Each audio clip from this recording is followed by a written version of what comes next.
ಜನನಿ ಸುದ್ದಿವಾಹಿನಿ ವೀಕ್ಷಕರಿಗೆ ನಮಸ್ಕಾರ. ನಾನು ರಮೇಶ್ ಹೆಗಡೆ ಗುಂಡುಮನೆ. ಮೊದಲಿಗೆ ಮುನ್ನೋಟ. ಸಾಗರದಲ್ಲಿ ಎನ್ಡಿಎಯಿಂದ ನೈಋತ್ಯ ಪದವೀಧರರ ಮತ್ತು ಶಿಕ್ಷಕರ ಕ್ಷೇತ್ರದ ಮತದಾರರ ಸಮಾವೇಶ. ಮಾತು. ಶಿಕ್ಷಕರ ಕ್ಷೇತ್ರದ ಬದಲು ನಗಿಸುವ ಕ್ಷೇತ್ರ ಆರಿಸಿಕೊಳ್ಳಿ. ಶಿಕ್ಷಕರ ಕ್ಷೇತ್ರದ ಕಾಂಗ್ರೆಸ್ ಅಭ್ಯರ್ಥಿ ಡಾಕ್ಟರ್ ಕೆ ಮಂಜುನಾಥ್ ಕುಮಾರ್ ಪತ್ರಿಕಾಗೋಷ್ಠಿಯಲ್ಲಿ ಮಾತು. ಭರತನಾಟ್ಯ ಆಸ್ವಾದನೆಗೆ ನೃತ್ಯ ಮುದ್ರೆಯ ಭಾಷೆ ಅರಿವು ಅಗತ್ಯ. ವಸಂತ ನೃತ್ಯೋಲ್ಲಾಸ ಕಾರ್ಯಕ್ರಮದಲ್ಲಿ ವಿದ್ಯಾ ಹೆಗಡೆ ಮಾತು. ಸದನದಲ್ಲಿ ವಿದೂಷಕನ ಪಾತ್ರವನ್ನು ಅಚ್ಚುಕಟ್ಟಾಗಿ ಮಾಡುತ್ತಿರುವ ಪರಿಷತ್ತಿನ ಶಿಕ್ಷಕರ ಕ್ಷೇತ್ರದ ಹಾಲಿ ಶಾಸಕರು ತಮ್ಮದೇ ಪಕ್ಷ ಆಡಳಿತದಲ್ಲಿದ್ದಾಗಲೂ ಯಾವುದೇ ಕೆಲಸ ಮಾಡದೆ ಸಂಪೂರ್ಣ ವಿಫಲರಾಗಿದ್ದಾರೆ. ಅವರು ಶಿಕ್ಷಕರ ಕ್ಷೇತ್ರದ ಬದಲಾಗಿ ನಗಿಸುವ ಕ್ಷೇತ್ರ ಆರಿಸಿಕೊಳ್ಳುವುದು ಸೂಕ್ತ ಎಂದು ಶಿಕ್ಷಕರ ಕ್ಷೇತ್ರದ ಕಾಂಗ್ರೆಸ್ ಅಭ್ಯರ್ಥಿ ಡಾಕ್ಟರ್ ಕೆ ಮಂಜುನಾಥ್ ಕುಮಾರ್ ತಮ್ಮ ವಿರೋಧಿ ಅಭ್ಯರ್ಥಿ ಭೋಜೇಗೌಡರ ಕುರಿತು ಹೆಸರು ಪ್ರಸ್ತಾಪಿಸದೆ ವ್ಯಂಗ್ಯವಾಡಿದರು. ಪಟ್ಟಣದ ಕಾಂಗ್ರೆಸ್ ಕಚೇರಿಯಲ್ಲಿ ಬುಧವಾರ ಸುದ್ದಿಗೋಷ್ಠಿ ನಡೆಸಿ ಮಾತನಾಡಿದ ಅವರು, ಶಿಕ್ಷಕರ ಬದುಕಿನ ಭರವಸೆ ಕಿತ್ತುಕೊಂಡಿರುವ ಹೊಸ ಪಿಂಚಣಿ ಯೋಜನೆ ಜಾರಿಗೊಳಿಸಿದಾಗ ಇವರದ್ದೇ ಸರ್ಕಾರ ಇದ್ದರೂ ಅಂದಿನಿಂದ ಇಂದಿನವರೆಗೂ ಶಿಕ್ಷಕರ ಪರವಾಗಿ ಧ್ವನಿ ಎತ್ತಿಲ್ಲ ಎಂದು ಆರೋಪಿಸಿದರು. ಶಿಕ್ಷಕರ ಕ್ಷೇತ್ರಕ್ಕೆ ಶಿಕ್ಷಕರ ವೃತ್ತಿಯಿಂದಲೇ ಬಂದವರನ್ನೇ ಆರಿಸಬೇಕು. ಅಂತವರಿಗೆ ಶಿಕ್ಷಕರ ದೈನಂದಿನ ಸಮಸ್ಯೆಗಳ ಅರಿವಿರುತ್ತದೆ. ನಿವೃತ್ತಿಯ ಬಳಿಕವೂ ಎದುರಾಗಬಹುದಾದ ಸಮಸ್ಯೆ ಅವರಿಗೆ ತಿಳಿದಿರುತ್ತದೆ ಎಂದು ಅವರು ಹೇಳಿದರು. ಈ ಸಂದರ್ಭದಲ್ಲಿ ಶಾಸಕ ಬೇಳೂರು ಗೋಪಾಲಕೃಷ್ಣ, ಬ್ಲಾಕ್ ಕಾಂಗ್ರೆಸ್ ಅಧ್ಯಕ್ಷ ಕಲಸೆ ಚಂದ್ರಪ್ಪ, ನಗರ ಅಧ್ಯಕ್ಷ ಸುರೇಶ್ ಬಾಬು, ಪ್ರಮುಖರಾದ ಮಹಾಬಲೇಶ್ವರ್ ಕೌತಿ, ಗಣಪತಿ ಮಂಡಗಳಲೆ, ಚೇತನ್ ರಾಜ್ ಕಣ್ಣೂರು, ಅನಿತಾ ಕುಮಾರಿ, ಅಶೋಕ್ ಬೇಳೂರು, ದಿನೇಶ್, ಲಲಿತಮ್ಮ, ಮೈಕಲ್ ಡಿಸೋಜಾ, ಉಳಿಯಪ್ಪ, ಶಿರವಾಳ ತುಕಾರಾಮ್, ಸತ್ಯನಾರಾಯಣ, ಪ್ರಭಾವತಿ ಚಂದ್ರಕಾಂತ್, ಮಕ್ಮಾಲ್ ಅಹಮದ್ ಮೊದಲಾದವರಿದ್ದರು. ಹಾಗಾಗಿ ಈ ಒಂದು ಕ್ಷೇತ್ರದಲ್ಲಿ ಹಿಂದೆ ಇದ್ದಂಥ ಶಿಕ್ಷಕರ ಕ್ಷೇತ್ರದ MLC ಅವರು ಸಂಪೂರ್ಣವಾಗಿ ವಿಫಲರಾಗಿದ್ದಾರೆ. ಅವರನ್ನು ಹಿಂದೆ ಕುಮಾರಸ್ವಾಮಿ ಅವರು ಮುಖ್ಯಮಂತ್ರಿಯಾಗಿದ್ದರು 2018ರಲ್ಲಿ. ಆ ಸಂದರ್ಭ ಮುಖ್ಯಮಂತ್ರಿಯ ಬಳಿಯೇ ಇರ್ತಾರೆ, ಜೊತೆನೇ ಓಡಾಡ್ತಾರೆ, ಒಟ್ಟಿಗೆ ಇರ್ತಾರೆ ಅಂತ ಹೇಳಿ ಅವರಿಗೆ ಶಿಕ್ಷಕರು ನಂಬಿಕೆಯನ್ನು ಇಟ್ಟು ಮತವನ್ನು ಕೊಟ್ಟರು. 6 ವರ್ಷಗಳಲ್ಲಿ 2 ವರ್ಷಗಳು ಅವರಿಗೆ ಆಡಳಿತ ಪಕ್ಷ ಇತ್ತು. ಸನ್ಮಾನ್ಯ ಕುಮಾರಸ್ವಾಮಿಯವರು ಮುಖ್ಯಮಂತ್ರಿಯಾಗಿದ್ದರು. 4 ವರ್ಷಗಳು ವಿರೋಧ ಪಕ್ಷದಲ್ಲಿದ್ದರು. ಆಡಳಿತ ಪಕ್ಷದಲ್ಲೂ ಕೂಡ ಅವರ ಪ್ರಯತ್ನ ಏನೂ ಇಲ್ಲ, ಸಾಧನೆ ಶೂನ್ಯ ಹೋಗಲಿ, ಪ್ರಯತ್ನವೇ ಇಲ್ಲ. ಅವರು ಶಿಕ್ಷಕರ ಸಮಸ್ಯೆಯನ್ನು ಆಲಿಸುವ ಪರಿಜ್ಞಾನ ಮತ್ತು ತಾಳ್ಮೆ ಅವರಿಗೆ ಇರಲಿಲ್ಲ ಅನ್ನುವಂಥದ್ದು ನೆನಪಿಸಲಿಕ್ಕೆ ಬಯಸ್ತೇನೆ. ವಿರೋಧ ಪಕ್ಷದಲ್ಲೂ ಕೂಡ ಅವರ ಹೋರಾಟದ ಒಂದು ಆಸಕ್ತಿಯು ಕೂಡ ಕಾಣಲಿಲ್ಲ. ಹಾಗಾಗಿ ಸಂಪೂರ್ಣವಾಗಿ ಸನ್ಮಾನ್ಯ ಹಿಂದಿನ MLCಗಳು ವಿಫಲರಾಗಿದ್ದಾರೆ. ನಿಮಗೆ ಮತದಾನವನ್ನು ಕೇಳಲಿಕ್ಕೆ ನಮ್ಮ ಶಿಕ್ಷಕರ ಹತ್ರ ನಿಮ್ಗೆ ಯಾವುದೇ ನೈತಿಕತೆ ಇಲ್ಲ ಅನ್ನುವಂಥದ್ದು ಕೂಡ ಹೇಳಲಿಕ್ಕೆ ಬಯಸ್ತೇನೆ. ನೀವೇನು ಮಾಡಿದ್ರಿ, ಒಂದು ಹಾಡು ಹೇಳ್ತಾರೆ, ಚೆನ್ನಾಗಿ ಹಾಡು ಹೇಳೋದು, ಪ್ರಹಸನ ಮಾಡೋದು, ಏಕಪಾತ್ರ ಅಭಿನಯ ಮಾಡೋದು, ಅಲ್ಲಿ ವಿಧಾನ ಪರಿಷತ್ತಿನಲ್ಲಿ ನಗಿಸೋದು. ವಿದೂಷಕನ ಪಾತ್ರವನ್ನು ಫಿಲಮ್ನಲ್ಲಿ ಜೋಕರ್ ಮಾಡಿರ್ತಾರಲ್ಲ, ನಗ್ಸಕ್ಕಿರ್ತಾರಲ್ಲ, ಆ ಪಾತ್ರವನ್ನು ಭಾಳ ಅಚ್ಚುಕಟ್ಟಾಗಿ ಮಾಡಿದ್ದಾರೆ. ಅದರಿಂದ ನೀವು ಈ ಕ್ಷೇತ್ರವನ್ನು ಬಿಟ್ಟು ಬೇರೆ ನಗಿಸುವ ಕ್ಷೇತ್ರವನ್ನು ಇಟ್ಕೋಬೇಕು ಅಂತೇಳಿ ಅವ್ರನ್ನ ನಾನು ವಿನಂತಿಯನ್ನು ಮಾಡ್ತೇನೆ. ವೃತ್ತಿಯಲ್ಲಿ ವೈದ್ಯನಾದರೂ ಆರಂಭದಿಂದಲೂ ಸಮಾಜ ಸೇವೆ ಮಾಡಿಕೊಂಡು ಬಂದವ. ಆ ಸಮಾಜ ಸೇವೆಯೇ ಇಂದು ನಿಮ್ಮೆಲ್ಲರ ಧ್ವನಿಯಾಗುವುದಕ್ಕೆ ವೇದಿಕೆ ಕಲ್ಪಿಸುತ್ತಿರುವುದು ಸಂತೋಷದ ವಿಷಯ ಎಂದು ನೈಋತ್ಯ ಪದವೀಧರ ಕ್ಷೇತ್ರದ NDA ಅಭ್ಯರ್ಥಿ ಡಾಕ್ಟರ್ ಧನಂಜಯ್ ಸರ್ಜಿ ಹೇಳಿದರು. ಇಲ್ಲಿನ ವಾಸವಿ ಸಭಾಂಗಣದಲ್ಲಿ ನಡೆದ ನೈಋತ್ಯ ಪದವೀಧರರ ಮತ್ತು ಶಿಕ್ಷಕ ಕ್ಷೇತ್ರದ ಮತದಾರರ ಹಾಗೂ ಕಾರ್ಯಕರ್ತರ ಸಮಾವೇಶದಲ್ಲಿ ಅವರು ಮಾತನಾಡುತ್ತಿದ್ದರು. ಮತ ಪಡೆಯುವುದು ಎಷ್ಟು ಮುಖ್ಯವೋ ಮತದ ಪಾವಿತ್ರ್ಯತೆಯನ್ನು ಕಾಪಾಡುವುದು ಅಷ್ಟೇ ಮುಖ್ಯ. ಈ ಹಿನ್ನೆಲೆಯಲ್ಲಿ ಈಗಾಗಲೇ ಶಿಕ್ಷಕ ಕ್ಷೇತ್ರದ ಶಾಸಕ ಭೋಜೇಗೌಡರು ಆ ಪಾವಿತ್ರ್ಯತೆಯನ್ನು ಉಳಿಸಿದವರು. ಅದೇ ರೀತಿ ಈಗಲೂ ನಾವಿಬ್ಬರೂ ನಿಮ್ಮ ಮತದ ಪಾವಿತ್ರ್ಯತೆ ಉಳಿಸಿ ಸದನದಲ್ಲಿ ನಿಮ್ಮ ಧ್ವನಿಯಾಗುತ್ತೇವೆ ಎಂದು ಹೇಳಿದರು. ನಾವು ಮತ್ತೆ ಭೋಜೇಗೌಡರು ಖಂಡಿತವಾಗ್ಲೂ ನಮ್ಮ ಧ್ವನಿಯಾಗಿ ವಿಧಾನ ಪರಿಷತ್ನಲ್ಲಿ ಕೆಲಸವನ್ನ ಮಾಡ್ತೇವೆ. ತಾವು ಹಾಕುವಂತ ಪ್ರತಿಯೊಂದು ಮತವನ್ನ, ತಾವು ಕೊಡಿಸುವಂತ ಪ್ರತಿಯೊಂದು ಮತದ ಪಾವಿತ್ರ್ಯತೆಯನ್ನ ಕಾಪಾಡುತ್ತೇವೆ. ನಾವು ಎಲ್ಲ ಪದವೀಧರ ಮತದಾರ ಬಂಧುಗಳಲ್ಲಿ, ಎಲ್ಲ ನಮ್ಮ ಕಾರ್ಯಕರ್ತರಲ್ಲಿ ವಿನಂತಿ ಇಷ್ಟೇ, ಭಾರತೀಯ ಜನತಾ ಪಾರ್ಟಿಯನ್ನು ಗೆಲ್ಲಿಸುವ ಜವಾಬ್ದಾರಿ. ಯಾಕೆ ಈ ಮಾತನ್ನ ಹೇಳ್ತಾ ಇದ್ದೇನೆ ಅಂದ್ರೆ, ಭಾರತದ ಭದ್ರತೆಗೋಸ್ಕರ, ಭಾರತದ ಶಕ್ತಿಯನ್ನು ತುಂಬಬೇಕು ಅಂದ್ರೆ, ಭಾರತದ ಗೌರವವನ್ನು ಹೆಚ್ಚಿಸುವಂತ ಶಕ್ತಿ ಇದೆ ಅಂದ್ರೆ, ಭಾರತವನ್ನು ಮತ್ತೆ ವಿಶ್ವಗುರುವನ್ನ ಮಾಡಬೇಕಾದಂತ ಶಕ್ತಿ ಇದೆ ಅಂದ್ರೆ ಅದು ಭಾರತೀಯ ಜನತಾ ಪಾರ್ಟಿಯಿಂದ ಮಾತ್ರ ಸಾಧ್ಯ.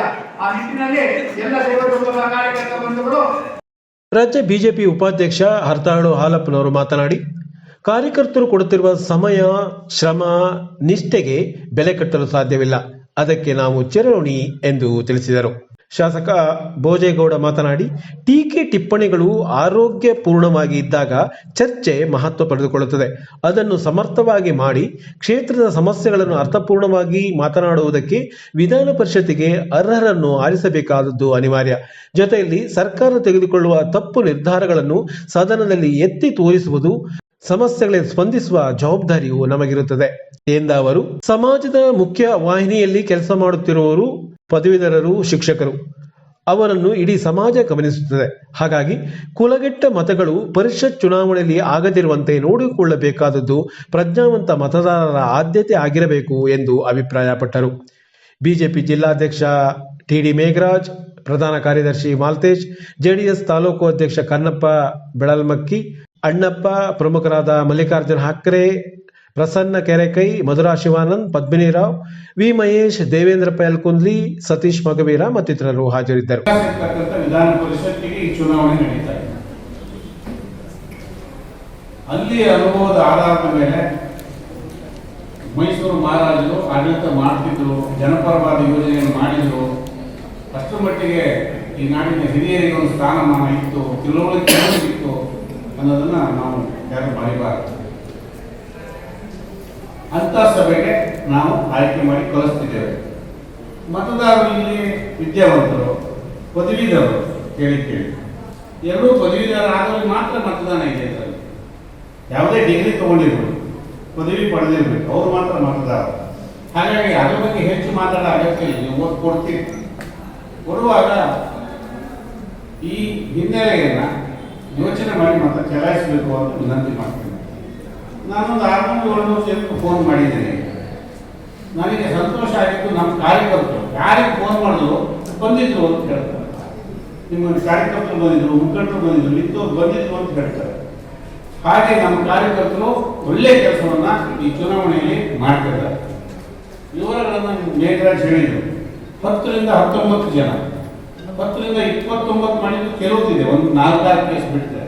ಪ್ರತಿ 10, 12, 15 ಜನಕ್ಕೆ ಭೌಗೋಳಿಕವಾಗಿ ಆ ಕೇಳಿ, ಆ ಊರು ಅಥವಾ ಸಮಯ ಸಂದರ್ಭ ನೋಡಿ 10 ಜನರನ್ನ ಹೋಗಿ ನಮ್ಮ ಕಾರ್ಯ ಮತ್ತೆ ಹೊರಗೆ ದೇಶದ ವಿಚಾರ ಬಂದಾಗ, ಸಮಾಜದ ವಿಚಾರ ಬಂದಾಗ, ಯಾರಾದರೂ ತಪ್ಪು ಮಾಡಿ ವಿಚಾರವನ್ನು ಬಂದಂತ ಸಂದರ್ಭದಲ್ಲಿ ನಾನು ಕೂಡ ಭಾರತೀಯ ಜನತಾ ಪಕ್ಷದ ಸದಸ್ಯರು ಒಳಗೂಡಿ ಅನೇಕ ಬಿಲ್ಗಳನ್ನ ವಿರುದ್ಧವಾಗಿ ಅವರಿಗೆ ಸರ್ಕಾರಕ್ಕೆ ಚಾಟಿಯನ್ನು ಕೊಟ್ಟಿರ್ತಕ್ಕಂಥ ಕೆಲಸವನ್ನ ವಿಧಾನ ಪರಿಷತ್ತಿನಲ್ಲಿ ಮಾಡಿದ್ದೇನೆ. ಅನೇಕ ಬಿಲ್ಗಳು ಮೊನ್ನೆ ಕೂಡ ರಾಜ್ಯಪಾಲರು ಭಾಷಣದ ಬಗ್ಗೆ ಮಾತಾಡ್ತಾ ಇದ್ರು.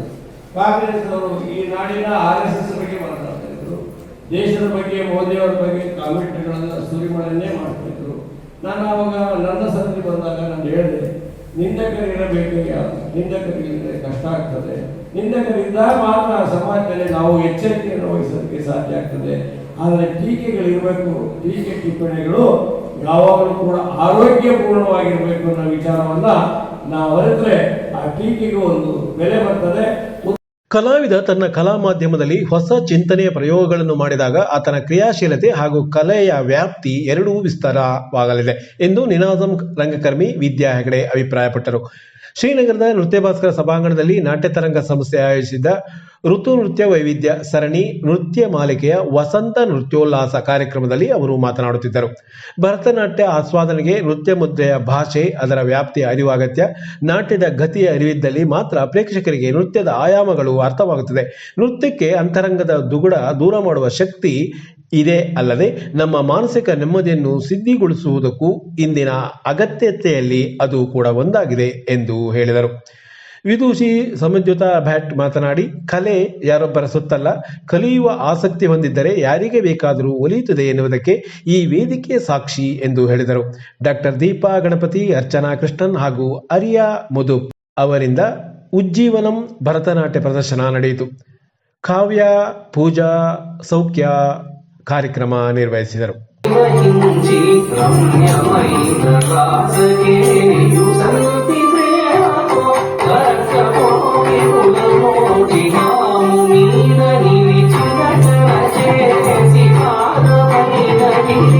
Thank you.